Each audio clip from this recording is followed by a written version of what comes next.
Mentally strong होना किसे कहते हैं? 1914 में थॉमस एल्वा एडिसन की फैक्ट्री पूरी तरह जल के बर्बाद हो गई। आग इतनी बुरी तरह लगी थी कि कुछ भी नहीं बचा। उन्हें 23 मिलियन यूएस डॉलर्स का नुकसान हुआ था और एक प्रोटोटाइप जिस पर वो सालों से काम कर रहे थे वो भी जलकर बर्बाद हो गया। इस पूरी सिचुएशन को जानने के बाद थॉमस एल्वा एडिसन ने जिस तरीके से रिएक्ट किया उसे कहते हैं मेंटल टफनेस। पता है उन्होंने क्या कहा? उन्होंने कहा, थैंक गॉड अभी तक मैं जितनी भी मिस्टेक्स कर रहा था वो सारी जलकर खत्म हो गई हैं। अच्छा है, अब मैं एक फ्रेश शुरुआत कर पाऊंगा। एक मेंटली टफ इंसान की ये बहुत बड़ी क्वालिटी होती है कि वो बुरे से बुरे वक्त में भी अपने आप को संभालना जानता है और एक पॉजिटिव अप्रोच रखता है। पर फैक्ट तो यह है कि शुरुआत से ही कोई भी मेंटली स्ट्रांग नहीं होता। जैसे अच्छी डाइट और रेगुलर एक्सरसाइज आपको फिजिकली स्ट्रांग बना देती है, वैसे ही कुछ हैबिट्स होती हैं जो एक मेंटली वीक इंसान को भी मेंटली स्ट्रांग बना देती हैं। और आज इस वीडियो में हम मेंटली स्ट्रांग लोगों की कुछ हैबिट्स के बारे में बात करने वाले हैं। So let's start. पहली हैबिट है एम्ब्रेसिंग चेंज।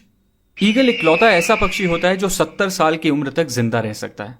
पर इस उम्र तक जिंदा रहने के लिए हर ईगल को एक बहुत मुश्किल डिसीजन लेना पड़ता है, क्योंकि 40 साल तक जिंदा रहने के बाद एक ईगल के पंजे इस लायक नहीं रहते कि वो उन पंजों से कोई शिकार आसानी से कर पाए। उसके पंजे कमजोर हो जाते हैं और इतने लचीले भी नहीं रहते। और तो और उसकी तीखी और लंबी चोंच भी काफी मुड़ जाती है और उसके पंख इतने मोटे हो जाते हैं कि उड़ान भरना भी मुश्किल हो जाता है।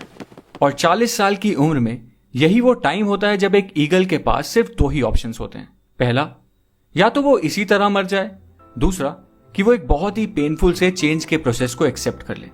एक ईगल की जिंदगी में यह प्रोसेस 150 दिन का होता है और इस प्रोसेस के लिए उस ईगल को किसी पहाड़ की चोटी पर जाकर बैठ जाना होता है और वहां उसे अपनी चोंच को तब तक किसी पत्थर पे मारते रहना होता है जब तक उसकी चोंच निकलकर नीचे ना गिर जाए। और चोंच के अलग हो जाने के बाद एक ईगल फिर नई चोंच के उगने का इंतजार करती है। जब नई चोंच उग जाती है तो उस तीखी और मजबूत चोंच से फिर वो अपने पंजे उखाड़ देती है और फिर से नए पंजों के उगने का इंतजार करती है। जब उसके नुकीले से नए पंजे वापस आ जाते हैं तो फिर वो उन पंजों से अपने पुराने से मोटे पंख भी नोच लेती है ताकि नए और हल्के पंख उग पाए।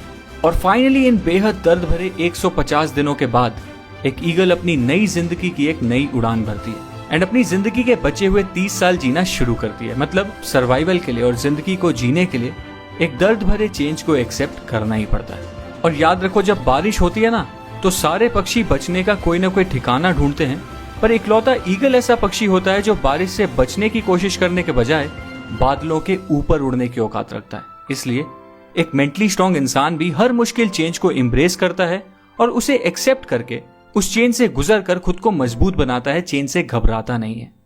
दूसरी हैबिट है एस्टैब्लिशिंग बाउंड्रीज। याद करो लास्ट टाइम ऐसा कब हुआ था जब आपको कोई ऐसा काम करना पड़ा हो जिसकी वजह से आपका पूरा शेड्यूल, आपका पूरा प्लान बर्बाद हो गया और बाद में आपको रिग्रेट हुआ कि काश तब आप उस काम को मना कर देते तो शायद आप अपने बाकी के इंपॉर्टेंट काम अच्छी तरह कंप्लीट कर पाते। अगर ऐसा आपके साथ अक्सर होता है तो सॉरी, आप शायद इतने मेंटली स्ट्रांग नहीं हो, क्योंकि एक मेंटली स्ट्रांग इंसान को उसकी बाउंड्रीज मतलब उसकी लाइन ऑफ कंट्रोल पता होती है। उसको पता होता है कि उसे किस काम के लिए नो बोलना है और किस काम के लिए यस, उसे किस कन्वर्सेशन का हिस्सा बनना है और किस कन्वर्सेशन का नहीं, उसे क्या खाना है और क्या नहीं। एक मेंटली स्ट्रांग इंसान को यह सब बहुत अच्छी तरह पता होता है। मतलब एक मेंटली स्ट्रांग इंसान बहुत ज्यादा सेलेक्टिव होता है। अब तीसरी हैबिट है the power of sacrifice. Human psychology को समझने वाले लोग ये अच्छी तरह जानते हैं कि sacrifice builds resilience, resilience builds strength, strength builds power and power builds purpose. इस चीज का एक परफेक्ट एग्जांपल है विराट कोहली। 2017 में मैंने एक आर्टिकल पढ़ा जिसमें लिखा था कि विराट कोहली कितने बड़े फूडी थे और उन्हें मटन रोल, बटर चिकन और छोले भटूरे जैसी डिशेस कितनी ज्यादा पसंद थी। पर आज उनकी डाइट कुछ ऐसी है कि बटर चिकन और मटन रोल तो छोड़ो, वो अपनी कॉफी में चीनी तक नहीं पीते। डिसिप्लिन और सैक्रिफाइस उनकी लाइफ का एक मेजर एलिमेंट है। एंड दोस्तों, कोई भी पर्पस बिना सैक्रिफाइस के पूरा किया ही नहीं जा सकता, चाहे वो सैक्रिफाइस बुरी एडिक्शंस का हो, जंक फूड का हो या सोशल लाइफ का। सैक्रिफाइस तो करना ही पड़ता है और मेंटली स्ट्रांग लोग ये सैक्रिफाइस करने से पीछे कभी नहीं हटते। चौथी हैबिट है एम्ब्रेसिंग फेलियर एंड मिस्टेक्स। अगर आपको लगता है कि इलॉन मस्क ऐसे आदमी हैं जो अपना हर प्लान सक्सेस को दिमाग में रखकर बनाते हैं, तो शायद आप गलत हो, क्योंकि स्पेसएक्स के प्लान्स के रिगार्डिंग उन्होंने एक इंटरव्यू दिया था और उस इंटरव्यू में उन्होंने कहा था that I want to be able to make sure that we have enough capital to survive at least 3 consecutive failures। और अगर आप इसे ध्यान से समझो तो इनका ये थॉट प्रोसेस क्लियरली एक्सप्लेन करता है कि मेंटली स्ट्रांग होने का मतलब सिर्फ ये नहीं है कि आप सक्सेस की तैयारी करते रहो, बल्कि मेंटली स्ट्रांग होने का मतलब तो यह है कि आप फेलियर्स के लिए भी उतने ही ओपन और रेडी रहो। अब 5वीं हैबिट है सेल्फ लव। एक बार मुझे ऑफिस में एक लड़का दिखा जो फिजिकली बहुत अट्रैक्टिव था और उसके फेस पे एक अलग सा ही ग्लो था। मुझे लगा शायद ये कोई न्यू ज्वाइनर होगा जिसने हाल ही में कॉलेज कंप्लीट किया है और अपनी कॉर्पोरेट लाइफ शुरू की है। फिर एज यूजुअल मेरा दिन शुरू हुआ और शेड्यूल के अकॉर्डिंग मुझे एक मीटिंग में जाना था। उस मीटिंग में पहले से ही वो लड़का बैठा हुआ था और जब मैंने उसे मीटिंग रूम में दोबारा देखा तो मैं थोड़ा कंफ्यूज हो गया। बट फिर मेरे मैनेजर ने अनाउंसमेंट की और बताया कि इस मीटिंग के लिए हमने एक गेस्ट को इन्वाइट किया है जो हमें प्रोसेस रिलेटेड एडवाइस देने वाला है, और वो गेस्ट बिजनेस की एक यूनिट का डायरेक्टर है। और पता है ये डायरेक्टर कौन था? वही यंग दिखने वाला लड़का।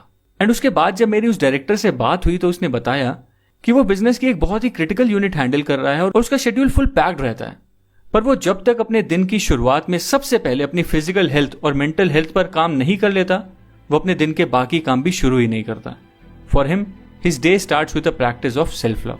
एंड दोस्तों, वैसे सेल्फ लव प्रैक्टिस करने से आपकी सेल्फ एस्टीम और ओवरऑल मेंटल हेल्थ कई गुना इंप्रूव हो जाती है। इसलिए मेंटली स्ट्रांग बनने के लिए ये भी एक बहुत इंपॉर्टेंट हैबिट है। सो दोस्तों, ये थी कुछ 5 क्वालिटीज जो मेंटली स्ट्रांग लोगों में अक्सर देखी जाती हैं।